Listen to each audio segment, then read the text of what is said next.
किसान साथियों राम राम। आशा करता हूँ आप सब ठीक ठाक होंगे। साथियों आज हम चर्चा करेंगे सरसों और गुआर के ऊपर। और साथियों मैं इसी तरह की जो जानकारी आप तक पहुँचाने की भरपूर कोशिश कर रहा हूँ। और मैं चाहता हूँ कि आप भी मेरी तरह बाजार पर नज़र रखें, बाजार की ओर ध्यान दें, सोच समझ कर अपना माल बाजार में सेल करें ताकि आपको ठीक भाव मिल सके। साथियों सरसों के ऊपर और ग्वार के ऊपर मैंने काफ़ी वीडियो बनाए हैं और सरसों के ऊपर मैंने आपको आगे आने वाले समय के बारे में आगाह भी किया था और ये बताया भी था कि सरसों की फसल जो है बेहद कमज़ोर है और इसका उत्पादन जो है 70-80 लाख टन के लगभग जो है सिमट जाना मेरे अंदाज में संभव लगता है। साथियों आज उसी पर विचार करेंगे कि सरसों के अंदर जो तेज़ी दिखाई दे रही है और ग्वार के अंदर जो आज शुक्रवार का दिन है, हफ्ते का आखिरी दिन है, उसमें जो तेज़ी दिखाई दे रही है उनके कारण क्या है और ये कहाँ तक जानी संभव है। और इसी तरह की जानकारी मैं आपको इस सोशल मीडिया के माध्यम से चैनल बनाकर पहुंचाने की भरपूर कोशिश करता हूं और ये चाहता हूं कि आप सबको इस तरह की बातों का पूरा ध्यान हो, ज्ञान हो और आप मार में न आएँ।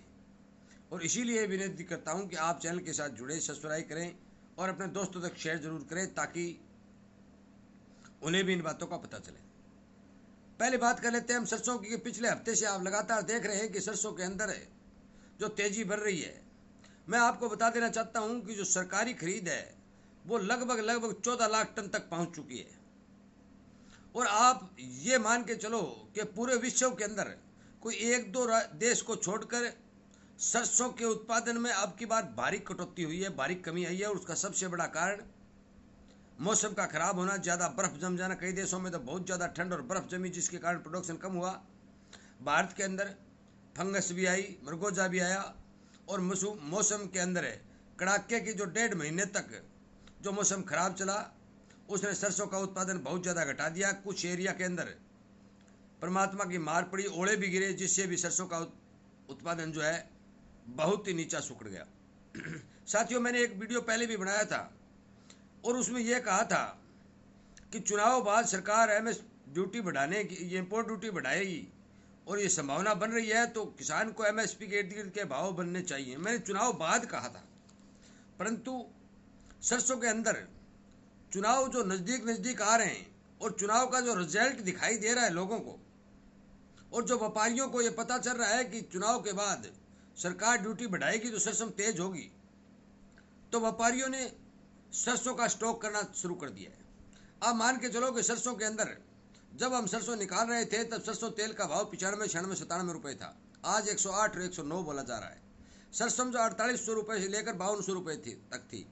आज सलोनी आदि जो बाजारों के अंदर तो 6200 रुपये से ऊपर सरसों की बिक्री हो चुकी है। साथियों मैं आप फिर आगाह करता हूं कि आप बाजार के ऊपर पूर्ण रूप से नज़र रख करके माल कितना है, प्रोडक्शन कितना है, डिमांड कितनी है, इन सब बातों का ध्यान रख करके आपने सरसों सेल करें। साथियों यदि सरकार ड्यूटी बढ़ाती है तो सरसों के अच्छे भाव मिलने की उम्मीद बनती है। यदि ड्यूटी नहीं बढ़ाती है तो उस बारे में मैं कुछ नहीं कह सकता। कई बार अपना स्टॉक सरकार निकालना शुरू कर देती है, परंतु इतना जल्दी स्टॉक नहीं निकालेगी क्योंकि तेल की पूरे साल जरूरत पड़ती है और बाजार को नियंत्रित रखने के लिए सरकार को स्टॉक भी रखना बहुत ज़रूरी होता है। क्योंकि अब सरकार को डर लगने लगा है कि सरकार के पास अब चने का सिर्फ 3 महीने का स्टॉक बाकी है और अब की बार चने के मिल वालों के पास या व्यापारियों के पास भी स्टॉक नहीं है। तो भारत दाल के नाम से जो लॉन्च प्रोडक्ट किया गया था, उस दाल जो चने की दाल के रूप में था, उसका वितरण करने में सरकार को समस्या आनी तय।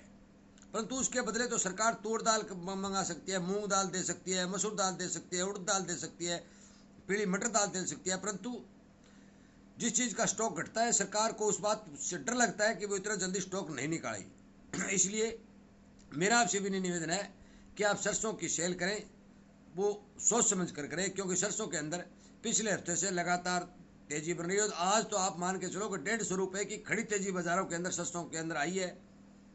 कल का बाज़ार बाकी और है, परंतु कल लंबे आंकड़े जो आगे के होते हैं वो आंकड़े नहीं होंगे, लोकल मंडियों के भाव जो है आपको मिलेंगे।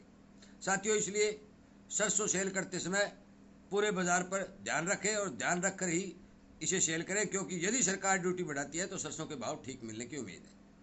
अब बात रही ग्वार की। साथियों, मैंने ग्वार के ऊपर ही बार बार आपको चेताया कि ग्वार की कमी पड़ना तय है, और मुझे लगता है कि ग्वार की कमी आएगी आएगी, क्योंकि आज ग्वार के ऊपर मैं आपको बता देना चाहता हूं कि 200 रुपये गम तेजर, 100 रुपये का उछाल ग्वार भाव के अंदर एनसीडीएक्स में दिखाई देने लगा है।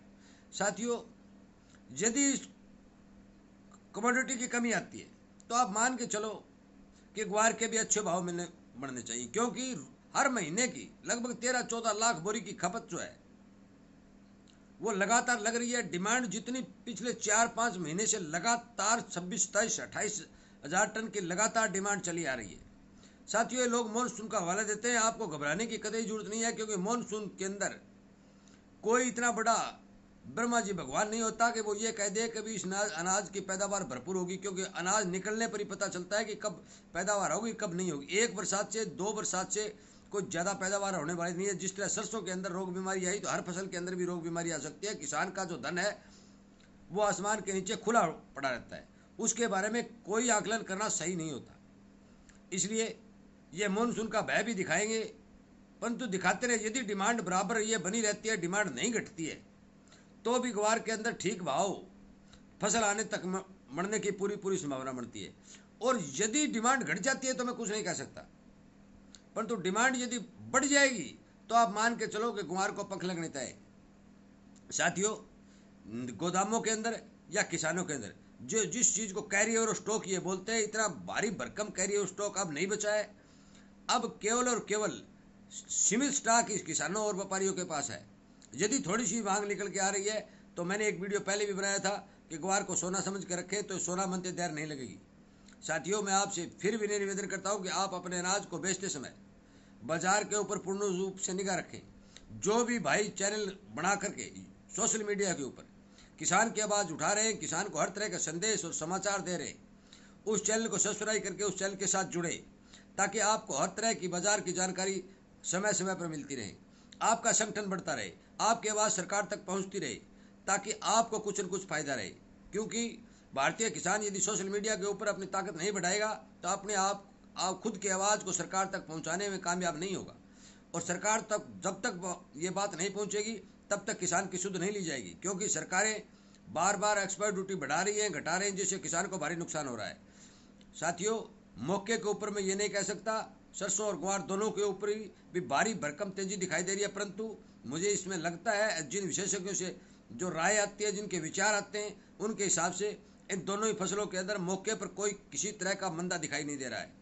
इसलिए आप ध्यान रखें, समझदार बने, बाजार को देख कर ही अपना माल अपने बाजार के अंदर सेल करें, ताकि आपको किसी तरह का नुकसान न हो।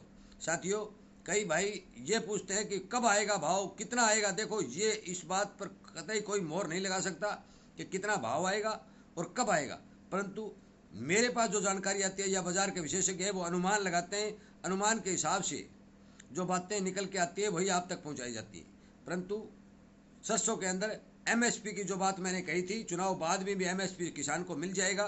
एमएसपी चुनाव से पहले ही किसान को मिलने की जो है क्षमता जो बन गई है, क्योंकि मंडियों के अंदर आज ठीक सरसों के भाव 5500 रुपये के करीब बन जाएंगे। कहीं 5700 है, कहीं 5800 है, कहीं 5900 है, कहीं 6000, इस तरह के सरसों के भाव बड़ी मंडियों के अंदर दिखाई दे रहे हैं। इसी तरह चने, इसमें ग्वार के अंदर एनसीडी इसका मैंने बता दिया कि ग्वार के अंदर भी गम 200 रुपये और ग्वार जो है 7500 रुपये तेज होकर सुबह का ही चल रहा है। आगे जैसा भी कोई अपडेट होगा आप तक तुरंत सूचना दे दी जाएगी। साथियों, वीडियो सुनने के लिए, चैनल को सब्सक्राइब करके इसके साथ जुड़ने के लिए और शेयर करने के लिए आपका बहुत बहुत धन्यवाद।